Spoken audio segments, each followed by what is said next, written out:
الإبداع. هو إيه الإبداع؟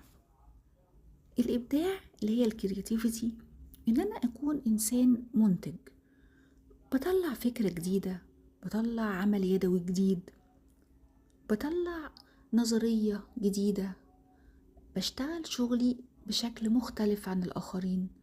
هو ده الإبداع. طيب إزاي بقى أبقى أنا إنسان مبدع؟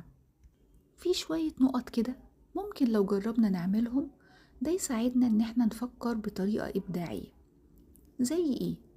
زي إن أنا أقضي وقت أكتر في التفكير في الأفكار الجديدة والخطط الجديدة والحاجات اللي ممكن أعملها تفيدني وتفيد الآخرين.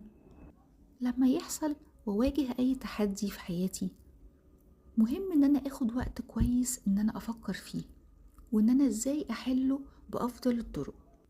كمان بيكون حلو إن أنا أعمل تجمعات مع زمايلي في الشغل، مع صحابي، ونعمل عصف ذهني، كل واحد يخرج شوية أفكار من دماغه، وناخد الأفكار الأفضل والأحسن إبداع.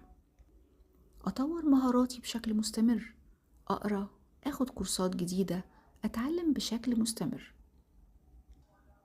أشارك في أنشطة إبداعية، رسم، كتابة، تصوير.